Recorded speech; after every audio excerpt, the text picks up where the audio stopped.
Yes, good day indeed, and welcome to this unique presentation of the KETRON event. And today we're going to be focusing on your questions and your answers, especially those from our customers.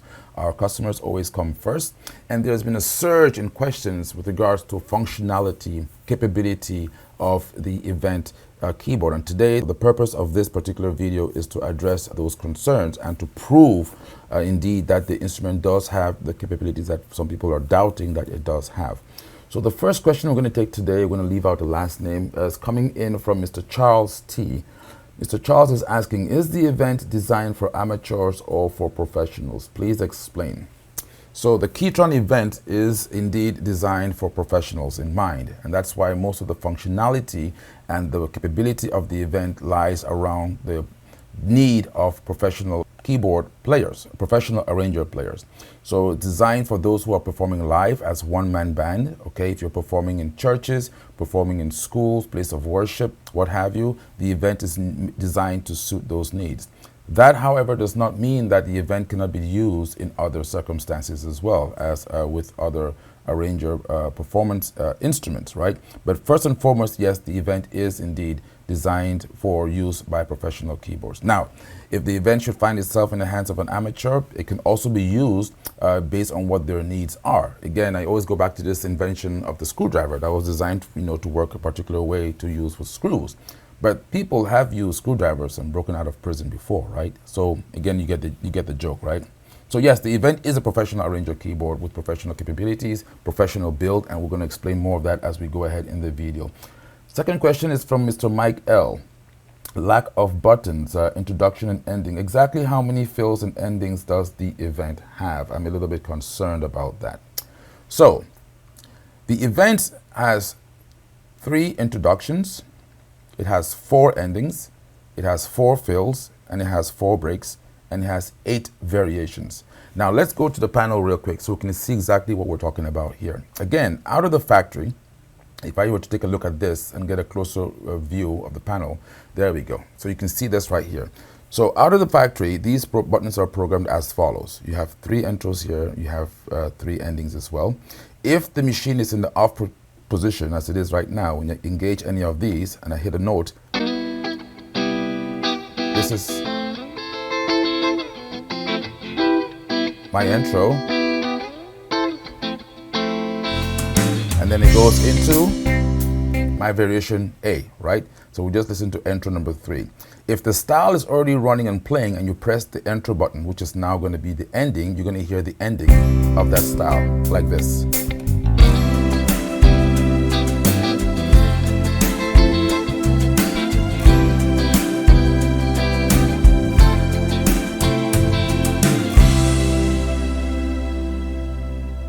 So again, depending on how you're performing, if you're already playing, it's an ending. If you're not playing and you hit the button, it's an introduction, right?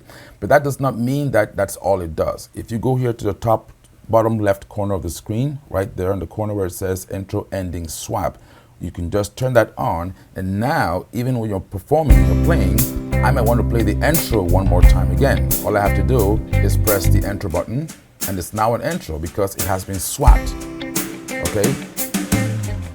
And that is also true because in some parts of the world, for example, where you have certain songs, let me get that out of my face, where you have certain songs, sometimes you want to bring in the intro again somewhere inside the middle of that song. And so in that particular case, you can actually use that intro ending swap and be able to swap the purpose or the functionality of those 3 buttons. Nothing is in stone when it comes to the event, okay?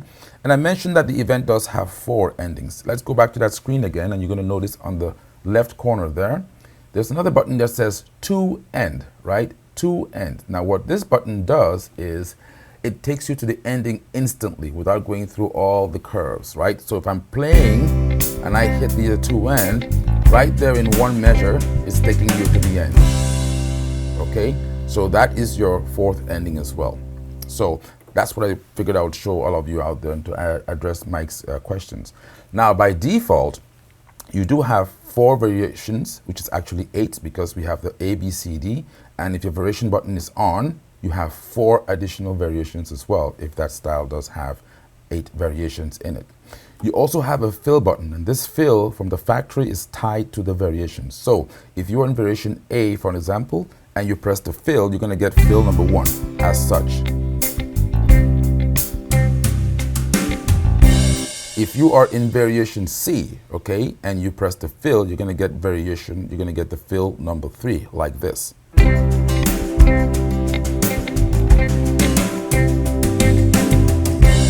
Okay, and that's the same for the break as well. So if you are in arranger A and you press the break, you're going to get break 1. If you're in arranger D and you press the break, you're going to get break number 4. Now, again, if you are coming from another arranger or different arranger design whereby you actually have dedicated fill and break buttons on the panel, can your event also mimic that scenario or that setup? Yes, it can. And that's why I first of all started off by saying that the event is indeed a professional instrument, because it can be tailored to each person's need. Not everyone is the same, and when it comes to arranger keyboards, there is no such a thing as one size or one arranger fitting all, right? So the unique thing about the event, or one of the unique features about the event, is it can be customized in such a way that when you turn it on, it comes on with your settings. And this is one of them over here. So if I go to my screen right there, okay, let's go back to the screen real quick, and we can look at that. On the bottom right-hand corner, you see where it says fill and break. When you touch that function, all your bottom row now is dedicated to the fills and breaks. So right now, regardless of what variation I am in, I can access any of the fills and any of the breaks instantly. Let me take a closer look at the screen so you can see that. You see that? So this means that, for an example, if I am performing and I play an arranger, and I want to play, I'm in arranger A right now, but I want to play fill number 2, I can instantly on the panel touch and trigger fill number 2, okay, or break number 3. So right now, just as you have with most other arrangers out there, you have a dedicated direct line of all your arranger parameters in a row right there, okay, intro, endings, variations, fill, and your dedicated fills right there. And this is also great because on some pages, for an example, if I want to go ahead and change a voice, if you notice, I can pick my voice or make a voice selection or change, and the bottom does not change. The fills and breaks are still there on the screen, okay? If I want to change a style, for an example, I can go in there. These are all AjamSonic styles that we're working on to complete. But let me say I want to pick a style, I can still make my style selection, and the buttons on the bottom of the screen are frozen. They don't go anywhere. So you do have dedicated fill buttons that you can actually have turned on and off. So from the point of view of KETRON, we decided to take maximum advantage of the new dedicated touch screen to be able to use it in its functionalities. So I believe and hope that function does answer Mike's questions. Now, to even go further, right, apart from that, if you notice here, I can go back to the main page, right, fill and break. But guess what? I can also program these buttons for my own purposes, right? If I turn on the user tab, for an example, and I go down to the bottom of the screen right there again, you can see that now these are user functionalities, okay?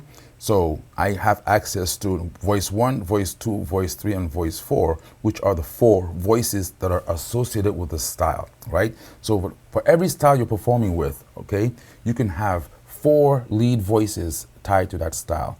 Normally, you would have to go into where it says voice to A, B, C, D, okay? And you can touch and access those 4 voices right there. If I turn on the voice to A, B, C, D, then what happens is these 4 voices are selected based on my arranger. If I'm in arranger A, I'm going to have voice 1 come out, okay? So right now my lead voice is going to be voice 1, okay?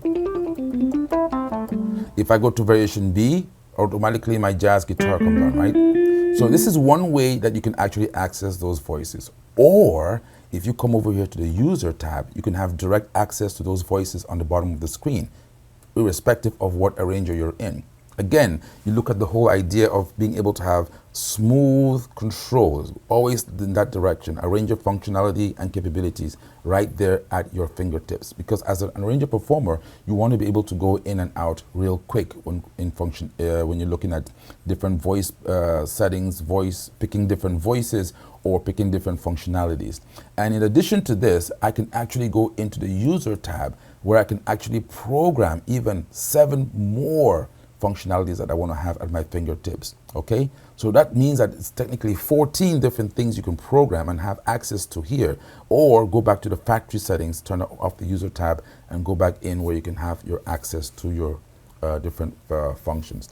So again, the keyboard does ship out in a particular way, but you as an individual can pick and choose how you want to have certain things at your fingertips. Not everyone's fingertips are the same. So some people might choose certain functionalities, others might choose others. And if you want to copy how other arranger products are out there, yes, you can do that as well too on the event. That's what makes the event professional, or one of the features that makes the event professional. Let's move on. Okay. Somebody's asking about Miss Roseanne T, the quality of the buttons on the event. How durable are these buttons? Good question indeed. Now, for those of you who have been with KETRON for many, many, many years, going back when it was distributed through the Sultan company, you shall notice that KETRON keyboards are generally built like tanks. Sometimes we actually say they're built like German tanks. It's a very, very robust structure indeed.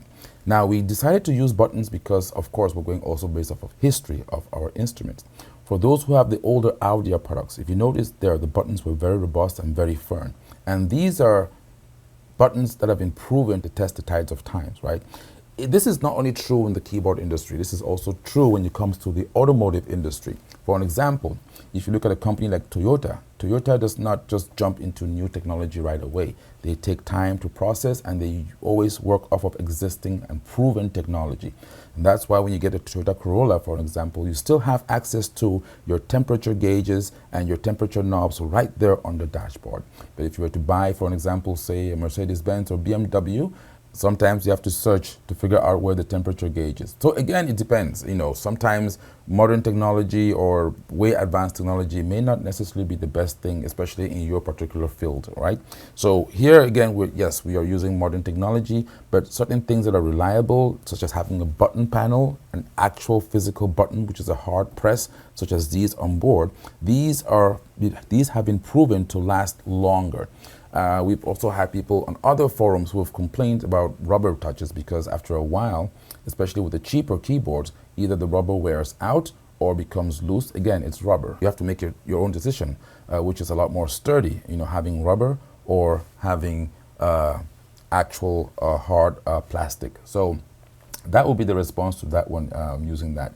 And Joanna P says the idea of the wheel, it seems as if the data wheel is used very often for any and everything. Are there other ways to access pages without using the wheel? Yes, Diana, there are. Okay, and this again goes back to how you can access different things on the event. So if I go to the screen again, we're going to go down here and let's look at this real quick. If I look at this particular page right now, okay. If I want to do a voice selection, I go in here, that's my voice 1 or my voice 2. Let's go to voice 1. Once I'm in this selection over here, you notice that the first 10 voices are displayed on the screen. Now, of course, yes, you can turn the wheel to access the next page, okay? And it tells you in the top left-hand corner of that box what page you're in.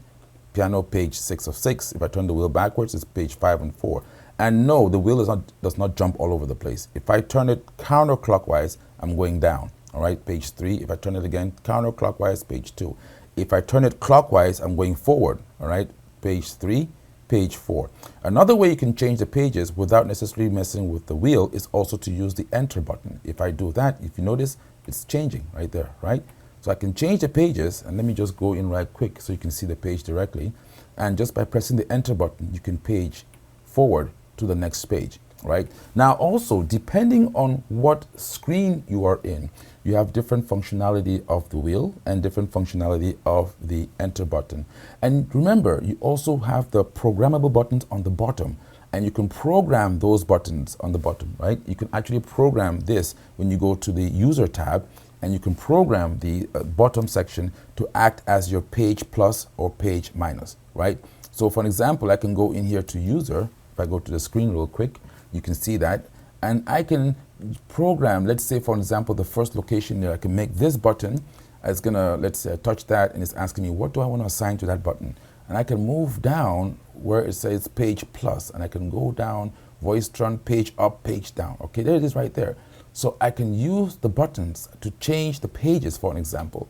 If I go here and I pick PDF page down or text page down or registration up or registration down, I can assign the button on the bottom of the screen to use them as my page plus or my page minus. So that means I have 3 dedicated ways to be able to go between pages, right? I can use the wheel, which is very quick, but then when you have so many pages, the wheel becomes cumbersome, right? So I can use the page or the enter button, or I can use the page on the program the page on the bottom as well, the bottom of the screen there. So I hope that does address that particular question. Now let's see. We have a question coming in from Victor W. Victor, 1 row for styles and sounds. The dedicated panel, is that the only way for us to access sounds and styles on the event? No. So we thought about that as well too, because again, we, by having only one set of buttons here on the panel, we believe that, of course, for some people it might become confusing, right? So you can access the styles like this, for an example. In other words, if you are in the style page, if I touch the style box right there, this is now being used to access my styles, okay? My ballad, my pop, and my dance. If I touch the voice button, now these same buttons are being used to access my voice group as my piano, my brass, and my pad, for an example. But we have a third way to be able to do this, where I can actually have the style access groups on the page directly. Sometimes you want to keep everything on the screen because that way you're not back and forth like a typewriter looking for stuff, right? So if I go right here, for an example, I go to menu, if I go to preference, okay, there we go. And then I want to turn on style to panel. You see that? It turns to style to screen right now. So style to panel is active. When the style to panel is active and get out of menu, it means that when I go to my style selection, on the left side you can now see my style group. So these buttons that were over here are now represented on the screen. So if I go into my ballad, I'm going to display all my ballad styles. If I go into my pop, I'm going to display my pop styles, Latin, and so on and so forth, okay? So again, let's get a closer look at the screen so you can see what we're seeing over here. If I go into country, I display all of these beautiful styles over there, okay? And of course, I can just make my selection by touching on the screen. So now your style access is being used by touching any of these style groups on the screen, rather than depending on this. So now what you can do is this becomes your dedicated buttons for your styles, and you leave these alone for your voice selection. So you have 2 separate areas dedicated for you to make your selection, as you would find on some other arranger products out there. So again, I'm always trying to emphasize on the fact that this is a professional programmable arranger keyboard. So you can't just stick to what the factory, what we do is we present you the keyboard the way we see best fit. But there may be people out there, Joe, Thomas, and Susan, who feel like the arranger should be a particular way for the way that they're used to performing on an arranger keyboard. And the power of the event is it gives you that capability to be able to program that particular arrangement on the event as well. Moving on, we're down to registrations. Peter T, registrations can these only be selected by wheel? If I have 1,000 registrations, the wheel becomes cumbersome. You can select registrations by using the wheel. That's one method. But of course, if you have 1,000 registrations, you're going to be there spinning the wheel over and over and over again to get to a particular registration. And that is why KETRON have incorporated 2 different kinds of methods or different ways to be able to search for registration.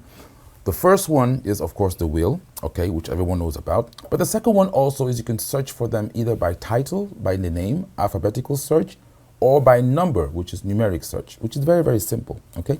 So once I go into my registration screen, I'm going to go back to my screen right now. I touch the registration button. These are your current registrations that are displayed in the current bank. You have 4 banks of registrations. Each of those can hold 1,024 registrations, right? So, right, you can use the wheel to search, okay? But if you notice, as you create registrations, they're all assigned a number, okay? Every registration is assigned a number in there, which means that I can use that number to recall the registration very, very quickly. Right here on the right-hand side, you see where it says search. If I touch search by number, I can simply just hit that, and enter the number that I want to load. If I want to load number 3, for an example, I just enter 03 and enter. And right there, country ballot is loaded. You see that? Let me zoom into the screen. So I can quickly load a registration by number 03, 05, number 247, number 1024, just by using the bottom right-hand section of the screen that says search. I can also search alphabetically.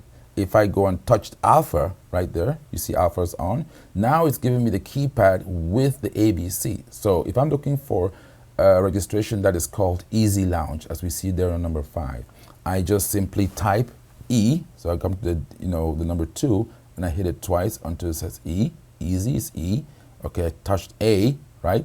And I want to zoom out so you can see exactly what I'm doing on the screen. E, A.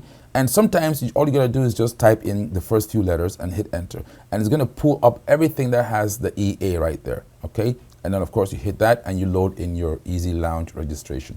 So using this registration is very powerful. Remember, each of the banks, you have 4 banks in there, each of them have 1,024.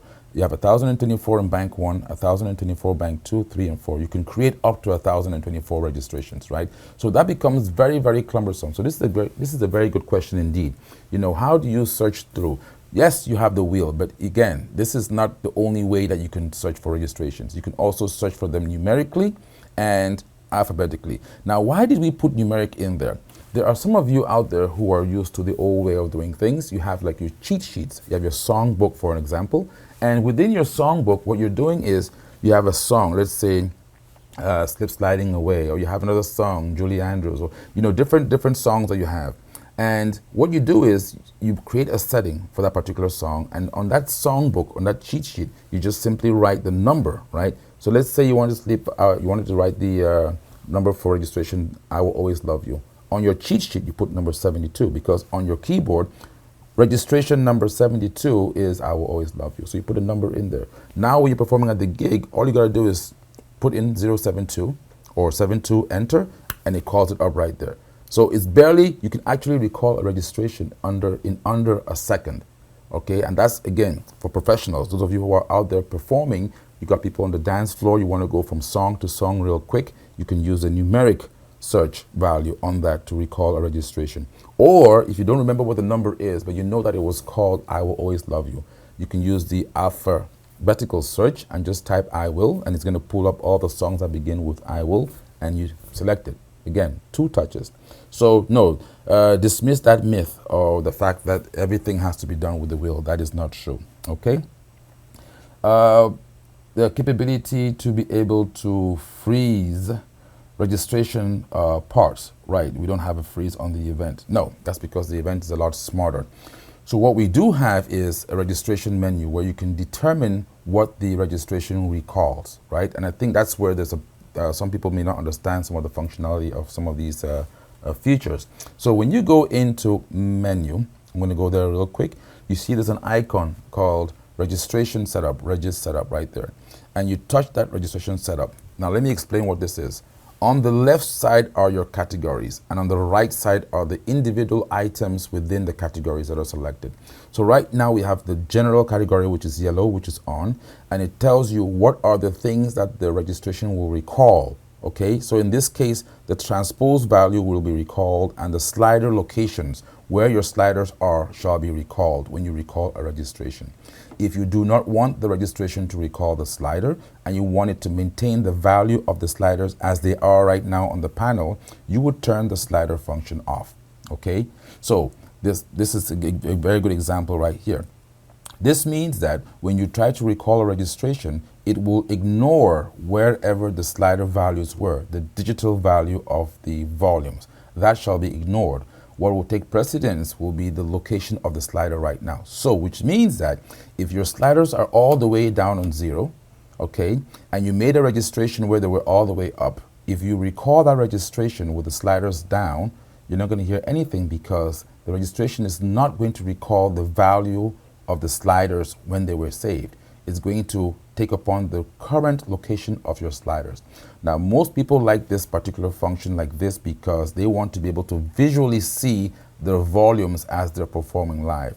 For other people, they don't want it this way because every registration may have a different volume. Some may have, the drums might be a little bit softer in one registration or one song setting, and in a particular rock and roll setting, the drums might be louder, and they want the machine to recall the volume levels the way they were saved during creation. In this case, you want the slider to be on, okay? Let's go to another category. If I go to the style category, now my style is selected here. On the right-hand side, it's telling me what are the characteristics, what are the features of the style that will be recalled when I recall a registration. When they're yellow, it means yes, it will be recalled. If it's not yellow, it means no, that will not be recalled. So in this example right now, you notice that everything here shall be recalled. If I go from one registration to another, it's going to recall these values. But let's just say, for an example, that I want to keep my drums consistent, regardless of how they were saved during the registration. I do not want to recall the drum levels as they were stored. I want them to remain consistent based on the drum selection here on my panel. Then I would turn off the drums because I don't want the drum setting to be recalled, the digital value of the drum setting to be recalled, okay? And this is again true for all of these. Voices, same thing. When I recall my voices, do I want the right-hand voice to be recalled or not? Maybe when you go from registration to registration, you want to maintain the same voice all night long. You don't want to have the registration change the voice the way it was saved. In that case, I would turn off that voice, okay? So these are all the settings. Play modes, again, what do you want the registration to recall? Whatever you want it to recall, you check and make sure it's yellow. Whatever you don't want it to recall, you uncheck and make sure it is white, okay? When you're done with this particular thing, page, you then press the save button and you now save your registration setup so that from here on forward, when you now recall your registrations, you've programmed the machine to either recall the values as they were done when they were created or to ignore them and have the recall to be based upon your live setting of your keyboard. Again, that's what professionals want, that's what professionals ask for, and that's what we gave to professional keyboard players.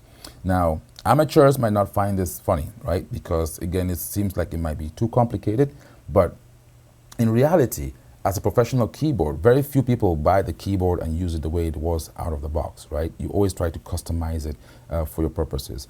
Most amateur players would simply just want to buy the keyboard and just start playing with whatever is there. And that can also be the case with Event. You can have that capability, but you're not going to be that satisfied with it because it doesn't meet your needs. You have to be able to program and customize some of these settings based on your needs as an amateur player. Next question now, power button. Yeah, somebody said they watched a video and somebody claimed that the power button does cut your finger. I'm almost tempted not to answer that question because if that were the case right now, KETRON would be in a lot of lawsuits. We've shipped many arranger keyboards, especially in Europe, and a lot of these are now heading to the United States as well. So just imagine that if it was true that the power button does cut your finger, you know, would we be selling events? Would we be out of business? But no, and there's a reason for why the power button was designed the way it was. And let me try to explain that again. In our other older arranger keyboards, the power button was located at the back. Of course, it's from an engineering perspective. The power button being at the back is very close to the transformers, and so less cables, making it cheaper, and you can just hit there. But what happened was sometimes when people transport the keyboards, they would press that button or they would break the button, for an example. So this time what we decided to do was have the power button on the right-hand side over here. And let me see if I can turn this camera real quick so you can see that button right there, okay? So that's where the power button is located right now. And there's a reason why it's a deeper press. This is supposed to be done to avoid accidental on and off. So imagine if you're playing at a performance and you have a couple of people who are maybe drunk and they're coming in there and they're trying to toy around with this. By just simply touching the button like this, there is no way that the button is going to be turned off accidentally. You have to physically actually go in and press that button. And no, the edges are not sharp and it's not going to cut you. So again, sometimes too, you know, we don't control what people put on social media, but I think that, you know, a lot of people, I want to believe, are smart enough to decipher between what is true and what is a myth. So no, the power button is not going to cut your finger. I don't think by law we could design such a feature, otherwise we would be out of business. So I hope that answers that question. Digital sliders and knobs, being able to store and not to store values. I think I already answered that when I dealt with the registration, right? Being able to recall, and how you can do this in one of two ways. For example, being able to recall the value of the sliders when they were saved, when they were saved as registration, or ignore that altogether and recall it based on the location of the sliders as they are right now. And you can choose either of those two routes. Each of them will benefit you best in the way you see fit. Display from Mr. Charles T. Is it true that the displays is hard to see at night? It sometimes might be very bright. Now, we've been making arrangers for many, many, many years, and I believe that we've also worked with a lot of professionals who have guided us in terms of how to design products to make them better and better. We took this through a robust test, for example, and so a lot of the way the display is even angled, the way the panels actually even angled, was taken into consideration. Not only that, you can also customize that display by going into menu and preferences, okay? And that gives you some sort of a backing of what your current display is right now. And by picking different themes, you can pick different backgrounds for the display. Now, what is more important here is actually your brightness, right? So right now, for an example, I have my display set as low, very, very low because of the video, right? If I touch that, I can get it to be brighter and brighter and brighter, right? Then it begins to mess with my camera. But trust me, in real life here, it looks beautiful. It looks great. But the reason why I put it low is because I'm trying to get the display to be as close to the panel as possible so that it doesn't mess with my camera, okay? Also, the LEDs, in other words, the lights behind this, can be made to be extra bright or can be made to be dim.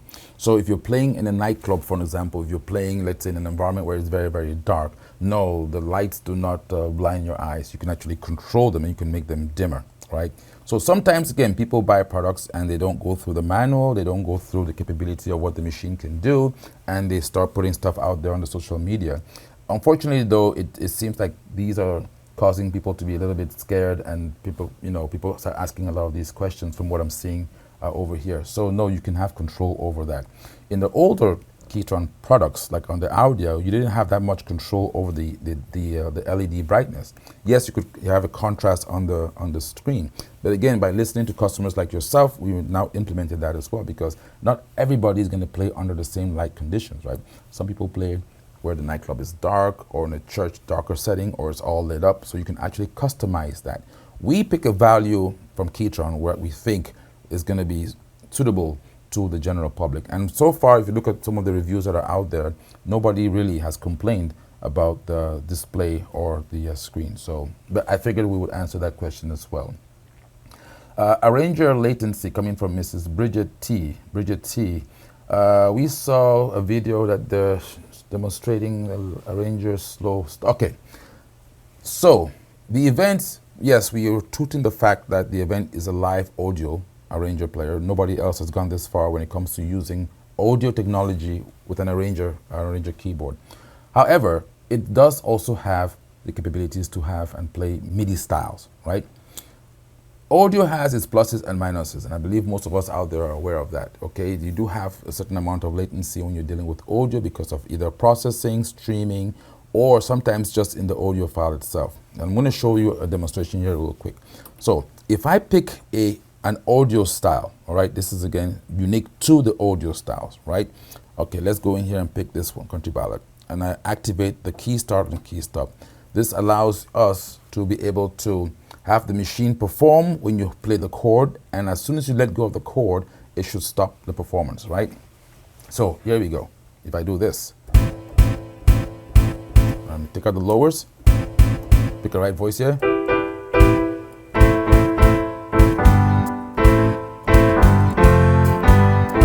So yes, because of the audio streaming and capabilities, you have a slight, very, very slight delay in the time that you press to when you actually have the part of the drums. And that's because the style I'm using is a live style. And in the live styles or real styles, you have live audio drums, you have live audio bass, you have live audio chords, and you have live audio guitars. And in some cases, you also have the live long chord, which is a live guitar, which is a strum, right? So all these 5 things have to be triggered on and off at the same time when you press this chord. So now to compare this with any other arranger keyboard out there, most other arranger keyboards are using MIDI styles. And of course, when you trigger it, because it's just MIDI, it's just data, it's instant. Well, guess what? If I go to the event and I turn this wheel and pick a style, which is a MIDI style, let me go over here to page, show you what I'm doing on my screen. You see, the first category of styles, the first page is your real styles, all right? Let me zoom in so you can see what I'm doing. If I turn that and I go in, the next category is live styles. I'm gonna go to the next category, which is MIDI styles, okay. Bossa Nova, or here we go. I'm gonna pick that Bossa Nova, right? So now I just picked a MIDI style, and guess what? Instant on a MIDI style. You see that? So, the same.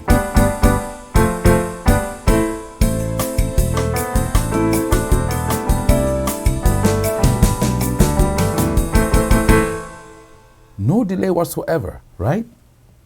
No delay whatsoever. So I just downgraded the event to a MIDI arranger like any other arranger out there, and you see that it performs like any other arranger out there as well. No delay whatsoever because I'm using a MIDI style. When it's a MIDI style, there is no streaming of any audio whatsoever, and so everything is right there and right precise. The reason why, if we could have a live audio arranger and have as much control over the audio as we had with MIDI, I don't think we'll have MIDI arrangers, right? The whole idea of MIDI was to give us more control. And gradually, through KETRON, as an example, which is setting an example and leaping years ahead of other manufacturers, we are trying to give you some degree of control in audio that can be now used in a MIDI arranger keyboard. And so when you try to, look at the event, yes, it's an arranger keyboard ultimately, but it's an arranger keyboard of a different level, all right? And of course, when you try to compare that, a $5,000 keyboard, let's say, to a $2,000 keyboard, there's bound to be some differences. The $2,000 keyboard, can it play audio? Well, any keyboard that has a sampler can be made to sound like another keyboard, right? So if you notice out there, for example, people are saying, oh, this keyboard can sound like an event.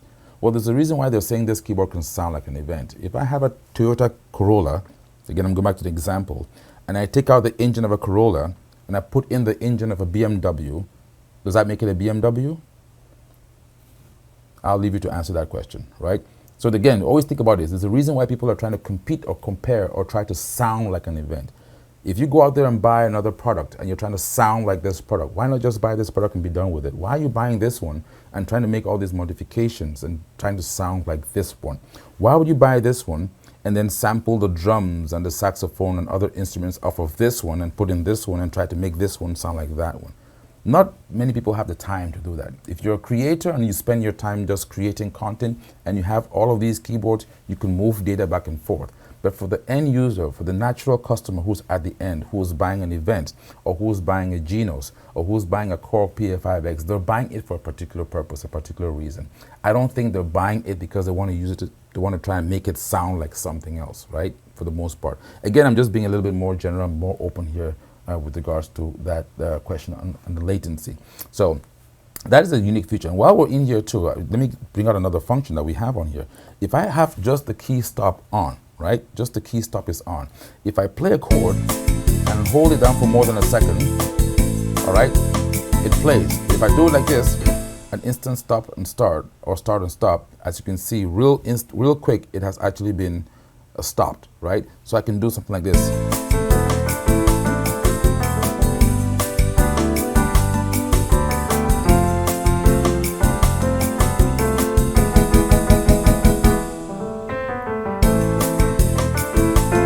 So that's a very nice feature over there when you have the key stop on by itself. If you have both of them on, then of course, as you play, it performs, and as you let go, it stops performing.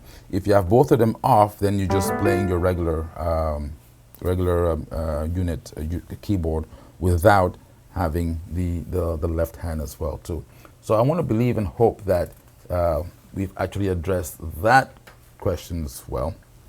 Okay. Now, the next question, which is very much in line with this one also, is that the event does not have, this is coming from Susan T. Oh, T, I think it is. A lot of people last name ending in T. So Susan says, the event does not have an arranger on and off button. Instead it has the pianist button. but for some reason the pianist always reverts to a piano sound. Can this be changed? Can this be changed? Okay, I have to type all these out real quick. So yes, the event does not have a dedicated arranger on and off button, which is true, that's correct. Our pianist button does in a way act as an arranger on and off button. And let me explain to you how that works. Again, it's things that are in the machine and you can customize it. So by default, when you turn on the pianist, and the name says everything by itself, pianist right there, if I go to the panel, pianist means that you want to play as a piano player without a split point. So when you press the pianist button, again, pianist, piano, the preference is given to piano, right? So as a piano player, I can now play. This means that even if I'm if I get out of pianist mode, let's say I go here to my voice and I go to, let's say I want to pick a saxophone or something, a flute, right? Let's say here. Okay, now the moment I press the pianist button, I want to be like a piano player. I want to be like I'm playing on a real 88-note piano. So when I press the pianist button, what happens? Not only does it take away the split point, but it also will change the voicing for you, okay? And now, if you notice next to piano over there, there's a button there which is a little dot. And that is true for all of the event buttons. Wherever you see a dot, it means it's a secondary function when you press and hold that for 2 seconds. So if I hold that for 2 seconds, it brings me to this screen right here, okay? So now, over here it says free voice. From the factory, this is off, right? And let me tell you what it means. If I am playing a flute and I turn on the pianist button, you see what happened? It automatically goes back to the piano voice and again puts me in a piano mode, right? If I get out of there, okay, I go back into my whatever it is I was using. Let's say my voice flute, for example. But the moment I press the pianist button, it changes the voice and gets rid of the split point. So that's like my arranger off right there. So, but I can program that button, right? Such that when I turn on the pianist button, I don't want it to change the voice of the piano. I want it to keep the voice that I'm using right now, but remove the split point as an arranger off and just give me the full access to the full keyboard. So if I press and hold that for a second, it gives me that screen. And right here, I can go and turn on the free voice. And remember, you can always save that as a custom startup, right? I can go back there and hit my save such that whenever I turn on this keyboard, it will remember that particular functionality of my pianist. So now that I have free voice on, what does that mean? If I get out of there, let's go back again and do the example all over again. I'm going to go here, I'm going to pick, let's say, I'm going to pick like a synth, okay? I got my split point, right? Split point over there. I got my lower voices here. If I press the pianist button, guess what? The voice does not change. So the voice that I'm using still remains on, but the pianist functionality of having the full keyboard with one voice or with two voices is now active, right? So I can program that pianist to do either remove the split point and keep the voice I was using before, or remove the split point and no matter what is going on this keyboard, give me a grand piano, because after all, this is what I want. I want to play like a pianist. So that button actually can be programmed for that particular functionality. I hope that answers your question. Okay, so that's what free voice, that functionality does stand, which means that the voice is free. It picks up whatever voice you had on the machine prior to being able to turn on and off the pianist button as well. Now, the last question I'm going to address for today is going to be in terms of the audio quality, and I think I touched on this a little bit in the beginning of the presentation. Yes, the audio quality of the event is top-notch. That of course nobody's going to detest or argue that. So somebody's asking here, Victorine S, out of the box, will the audio quality of the event right? Okay, I'm not going to read this in full because again, I'm not really here tonight to be able to compare this with another product. But let me just give you a food for thought, right? If you were to walk into the store today and you bought an event, or you bought another brand, another arranger keyboard, how do those keyboards sound out of the box? That's the question you want to ask yourself. Of course, because the event does use audio, even the general MIDI sounds, as I've just proven to you, sound top-notch within the event. we're not going to try to make the event sound like something else, right? We're not going to make the event try to sound like, something else. If I thought you want to try and sound like something else, you're looking at maybe sound like a CD. That's the next thing up there. Especially because we have audio embedded in the keyboard. We have audio, drums, guitars, bass, flutes, sax, harmonicas already there given to you out of the box. So when you're paying the hefty price, you're paying for that content. You're paying for professional musicians who have gone to the studio to record some of that content. You're also paying for the studio engineers who have sat down and had to mix and master that particular content. And that's what, to most extent, makes the event a little bit pricey. You're also paying for the hardware, the metal, everything is, people have dropped KETRON audios on the stage. People have had people who are drunk bump into the KETRON audio and it dropped on the stage. Imagine your keyboard falling on the stage, you pick it up and under 2 minutes power it up and you're playing again, right? Now imagine if your keyboard was made out of plastic. Okay, so these are the kind of things that, again, as a person who is professional and you're looking for some professional gear, you think about some of these things, right? And out of the box, the event sounds like the event, right? That's the truth. Out of the box, the event will sound like the event. Now, when you're looking at other manufacturers out of the box, what do they sound like? And if somebody is telling you that they can make their keyboard, now take note, they can make their keyboard sound like the event. That should tell you two things.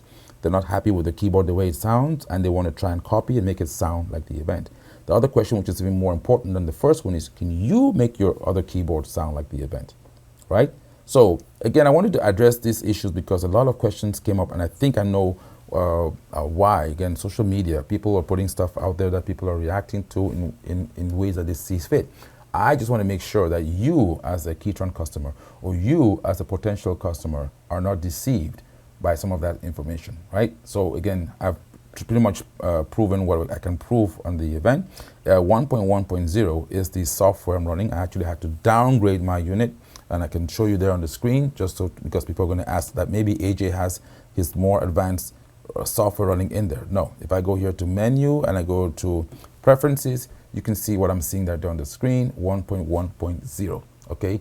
So I intentionally downgraded my unit to that software because that's the software which is out now in the public, and I want to make sure that everything I'm doing right now is with regards to that software that was released late February, early March. I think it's the first week of March or thereabout. Okay, so let's see. Can anyone play audio drums, audio bass, guitar? Yes. So again, I just explained that part. Yeah, you can actually record your own audio drums, record your own audio bass, or your own audio guitars and chords, and you can use that in the event. And I think I just showed you an example with the first song that I was doing, which was a went in here and I went over to user style. It was under the Latin category. Okay, Zouk Love. If I show you what it is on my screen, look at it right there.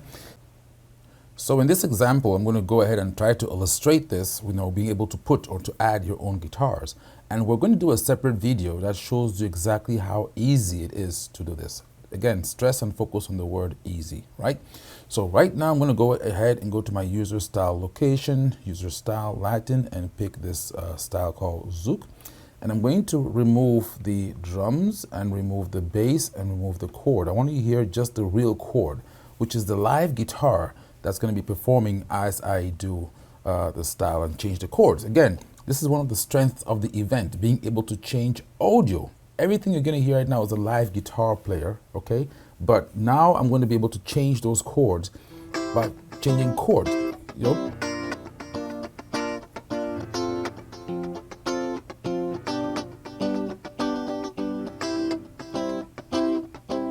Live guitar, live guitar. Let's go to another variation. Again, live.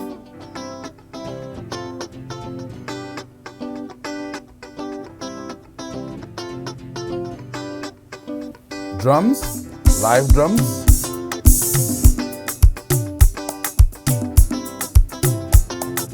Only on the event. Live bass.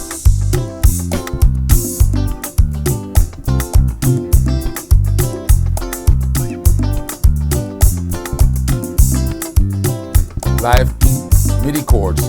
MIDI chords.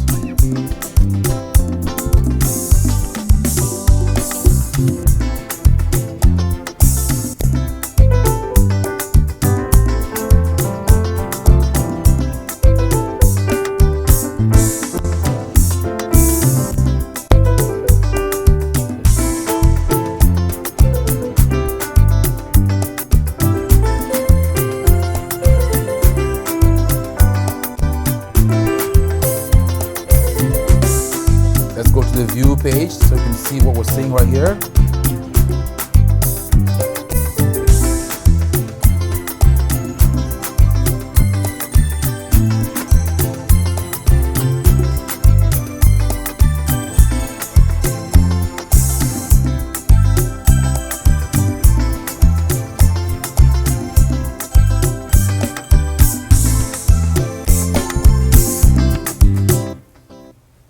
So that's, pretty much in a nutshell. What did I do there? Take a live bass player to the studio, have him play the bass line and every single key possible, right?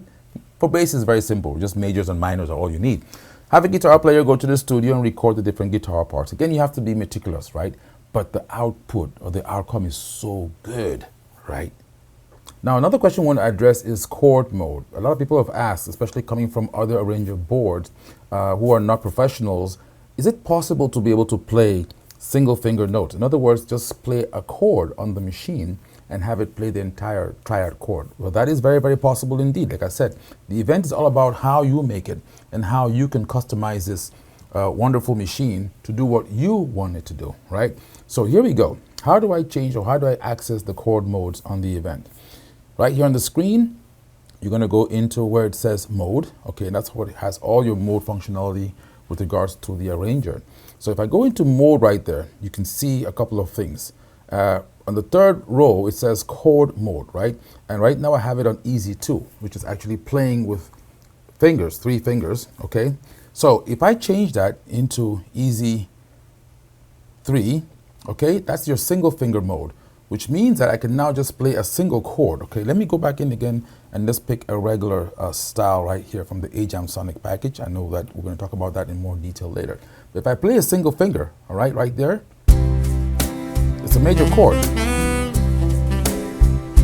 F.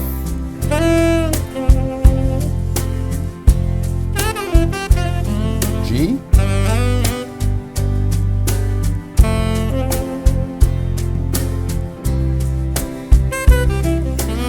Now, how would I play a minor? Okay, A minor, it's 2 notes. Again, the note that makes a minor chord. Very easy, very, very easy.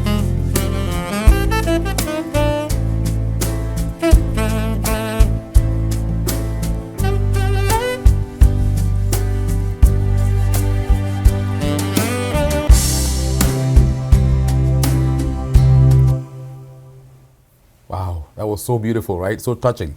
Okay, and again, while we're in that mode, we had talked about earlier on in the video the different capabilities of the different kinds of fill-ins. Did you know, however, again, with the focus on the arranger player, that you can also control and trigger the fills in different ways? Let me talk about that in more detail.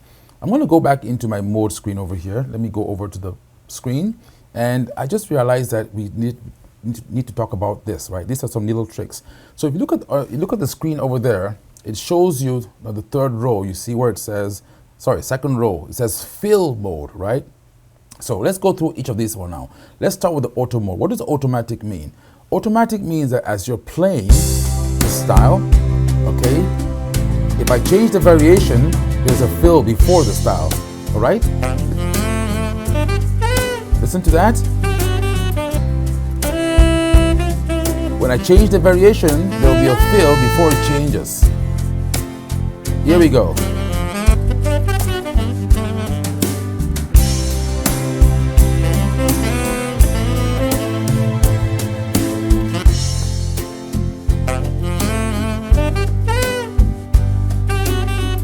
So when the auto is on, let me just let you guys get a closer look at the screen. When auto is turned on, it means that as you switch back and forth between the variations, if you go from variation A to B or to D or to C or back and forth, the arranger does a fill in for you automatically before it goes into the new variation.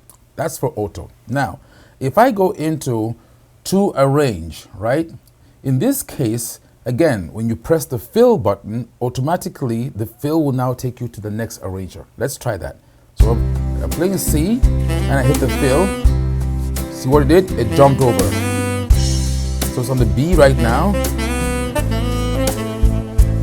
which means that even if I go over here to my user tabs and have my fills over here, okay, the fill and break. If I press any fill in, okay, let's go ahead, or a break if I wanted to. Here we go with fill 4.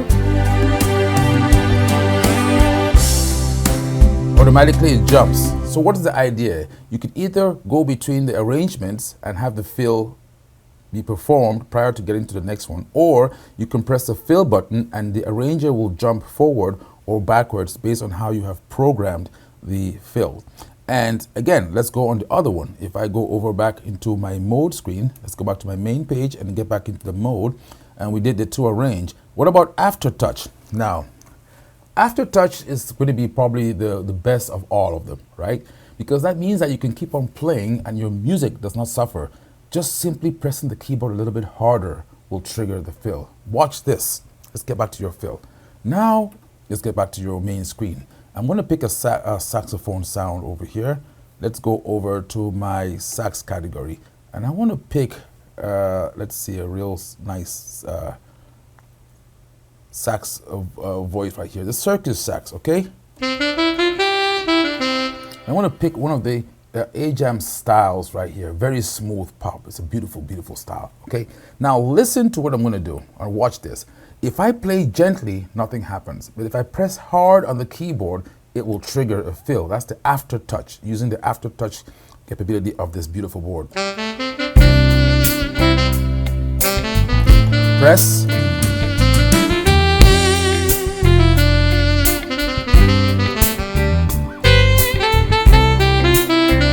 Press.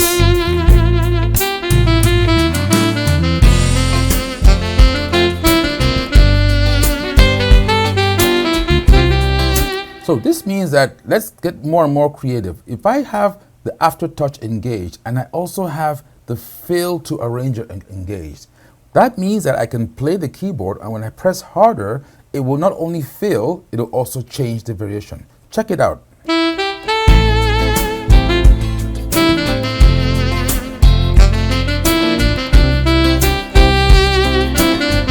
Press.